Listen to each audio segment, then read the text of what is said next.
Well,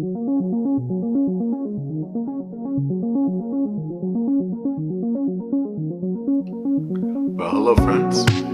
This is Dennis Sanders. I am the pastor of First Christian Church of St. Paul, Disciples of Christ, located in Roseville, Minnesota. And welcome to At the Intersection.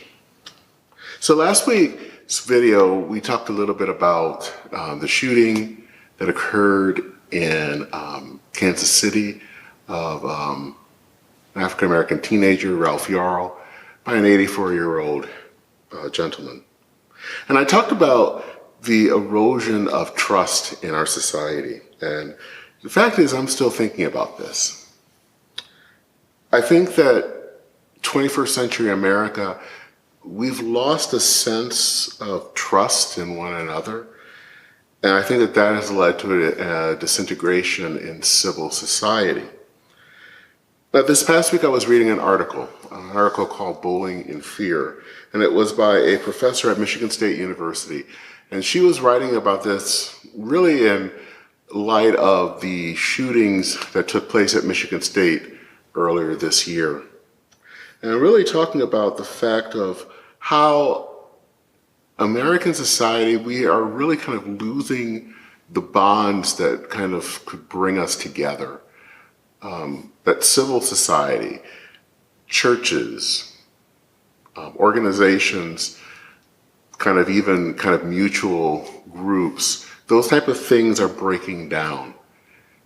And what is the result is a really, well, a lot of these wrong place shootings that we've been seeing lately, where people end up doing just kind of a thing of making a mistake, turning into a driveway, going to the wrong house. And they end up paying for it by people who are fearful. She includes some words in her essays from Alexis de Tocqueville from his very well-known book, Democracy in America. And Tocqueville was fascinated by American society.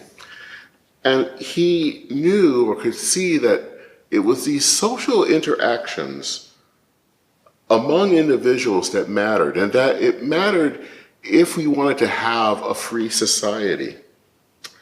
Woolf notes that Tocqueville believed in, and I quote from her, interactions in formal governmental settings like local government or township meetings, or those of more informal settings like civic associations such as temperance societies or festival committees or houses of worship. And these were foundational to fostering what he, Tocqueville, referred to in French as les liens, translated as the bonds of affection that link individuals to one another in a society and give them feelings of duty and obligation toward one another. Because there are these institutions out here that are allowing for people to come together, as Woolf has said, and as echoing de Tocqueville, it kind of provides that glue that really holds our society together and allows people to care for one another. And Tocqueville talks about what happens when, let's say here in America, something was blocking a road. And he says, quote, an obstruction occurs on a public road, the way is interrupted, traffic stops, the neighbors soon get together as a deliberative body. And out of this improvised assembly will come an executive power that will remedy the difficulty.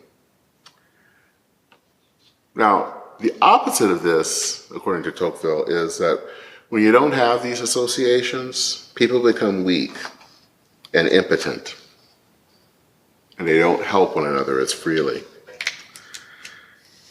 And I remember this encounter between Ralph Yarl and the elderly gentleman.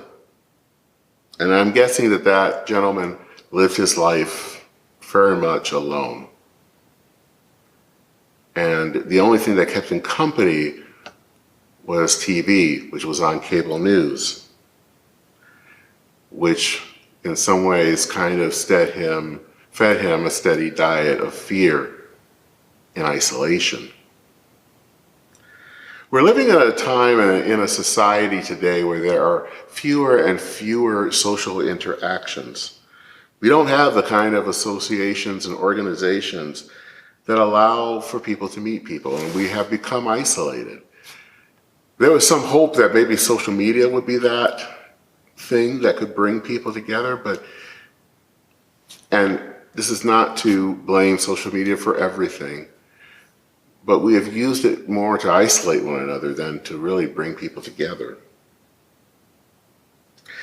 I'm thinking about this, and I'm also thinking I'm getting ready for my sermon on Sunday, and I'm going to be preaching from Acts 2, 42 to 47. It's one of my favorite passages, and it's a description of the early church. We hear about how the church devoted themselves to, and this is what the Bible says, teaching and fellowship, to the breaking of bread and the prayers. And it even says that no one really was in need because the people cared for each other. They saw what they had as something that could be shared with one another. This is in some ways that glue, that kind of mutual bond of affection that Tocqueville is talking about. You know, when I think about these wrong place shootings and the lack of trust and the lack of trust in institutions especially, I wonder where the church fits in. The church is one of those organizations that Tocqueville was talking about.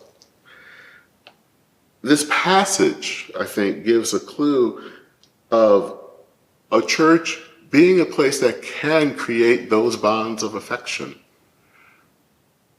And we know that as Christians because we know that we are called and we come to care for one another, to know and to pattern ourselves after Jesus, who lived for others. We learn to be followers of Jesus who care for the other. Now, of course, the church, like any organization, is made up of humans, so it's not perfect. If you read more of the book of Acts, you're going to find people who lie and cheat and steal. And yet, God uses the church to care for others, both within the church and without.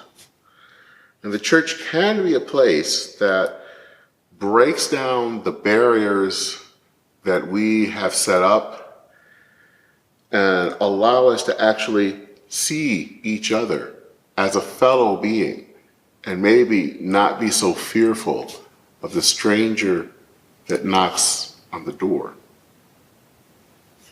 Sharon Watkins, who is the former general minister and president of the Christian Church Disciples of Christ, once talked about learning to stay at the communion table with people that you don't agree with.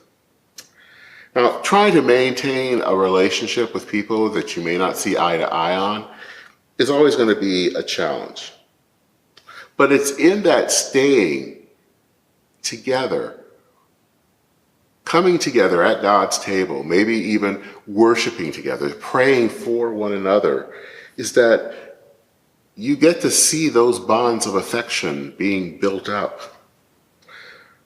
Staying at God's table allows us to see each other, and it allows for God to work in us and through us.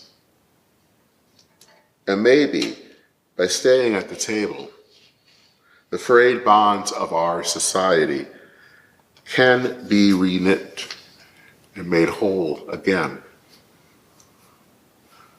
Our society is broken. The news keeps telling us that. But can we, who claim to be followers of Jesus, allow God to help us, to weave us together inside of the church, and then to take that out into the world, to reknit those frayed bonds in our society? Take care. Godspeed, and I'll see you soon.